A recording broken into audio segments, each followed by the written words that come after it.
চ হ্যালো বন্ধুগণ, কেমন আছো তোমরা? তো আজকেও ভাই আমি কথা বলতে চলেছি বাংলাদেশের এই যে আমাদের একটা আবালচোদা কন্টেন্ট ক্রিয়েটার আছে, যে নাকি কী কী হয়েছে পুরো ভিডিওতে তোমাদের শুনিয়ে দিচ্ছি। আর আমি কি বলছি সম্পূর্ণভাবে বলে দিচ্ছি। মুসলিম ধর্মকে আমি ছোট করছি না, কিন্তু বাংলাদেশের এই যে ভাইয়াটা যা কথা বলেছি কি না আমাদের ইন্ডিয়ান প্লেয়ারদের সম্পর্কে আমি বলতে বাধ্য হচ্ছি।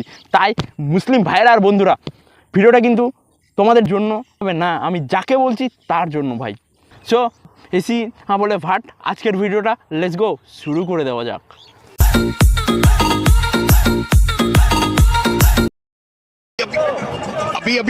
अभी अभी आया मारने देना उधर ऑस्ट्रेलिया है। ऑस्ट्रेलिया तो वाइट कर रहा है आपके लिए, मालूम है ना 22 में क्या हो गया, मालूम है ना वर्ल्ड कप में। কাকা দেখলা তুমি অস্ট্রেলিয়াকে কীভাবে টি-20তে হারিয়ে দিল? অবশেষে কী হলো? হারিয়ে গেল তো ভাই। দেখ না ভাই, এটা খেলা, বুঝতে পারলে খেলার মধ্যে হার জিত থাকতেও পারে, এটা ঠিক, খেলার মধ্যে হার জিত থাকবেই। তোরা যেভাবে বলছিস যে ওয়ার্ল্ড কাপে তখন আমরা হেরে গেছি, ঠিক আছে মেনে নিচ্ছি হেরে গেছি। খেলার মধ্যে যদি এতটুকু সেন্সটুকু না থাকে রে ভাই, খেলার মধ্যে হারজিত টারজিত থাকবে। হ্যাঁ, আর কি বলছিস ওয়ার্ল্ড কাপ? হ্যাঁ ওয়ার্ল্ড কাপ আমরা এটা বছর হেরেছি তো হেরেছি রে ভাই, কী হয়েছে রে ভাই? তুই বলছিস আমাদের ইন্ডিয়ান প্লেয়ারের ক্যাপ্টেন রোহিত শর্মাকে নিয়ে রে ভাই। দেখ খালি পাগলার মতো খেললে তো হয় না, তো হয় না, খেলার মধ্যে কিনা একটু বুদ্ধিও দরকার। আবে সেটা তো তোর নেই, সেটা তো তোর কথা শুনেই বোঝা যাচ্ছে যে ওই যে কথাটা হলেছিল কেন সেটা তো জানিস না রে ভাই। মানে ব্যাটিংকে ভাই কীভাবে জব্দ করতে হয় এগুলো তো তোরা জানবি না। তোদের বাংলাদেশ তো এমনি এমনি হারে না রে ভাই, ইন্ডিয়ার কাছে কিছু লজিক থাকে, লজিক ট্রিক থাকে রে ভাই।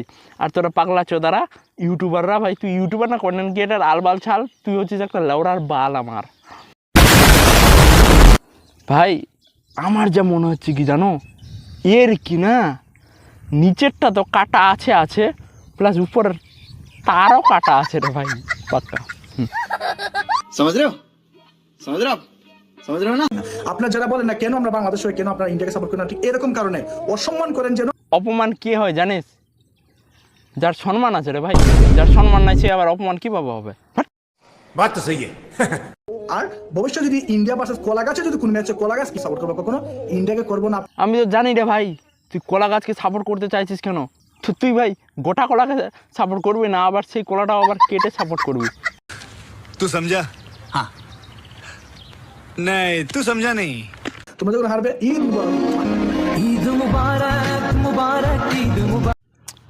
আরে ভাই আবার ঈদের কথা বলে আমি তোদেরকে কতবার করে বলবো রে ভাই, কতবার করে বুঝাবো যে ঈদে বেশি খাইস না, হাঁকিস না, হাসিস না, বেশি কিছু করিস না রে ভাই। তোদের এই বেশি বেশি ঈদের জন্য রে ভাই চেন্নাই বেঙ্গালোরে কিনা বাসে যখন উঠতে যাই আমাদের ইন্ডিয়ানদের পাই না রে ভাই। সবকটায় বাংলাদেশে এসে ভর্তি কিসের জন্য? এই তো পেশেন্ট, পেটের অসুখ, বুকের অসুখ। ভাই ইন্ডিয়া কারোর সাথে হারবি তখন তোরা ঈদ করবি, বেশি বেশি করে খাবি, তো শরীর খারাপ তো হবেই। আর শরীর খারাপ যদি হয় তোদের যা চিকিৎসা ব্যবস্থা আসতে হচ্ছে আবার কোথায়, আবার আমাদের ইন্ডিয়াতে আসতে হচ্ছে রে ভাই। তার জন্য তোদেরকে প্রতিবারেই বলি রে ভাই এরকম করিস না বাবা ধন, আমার কথা শুই না লাও, কাজে লাগবে।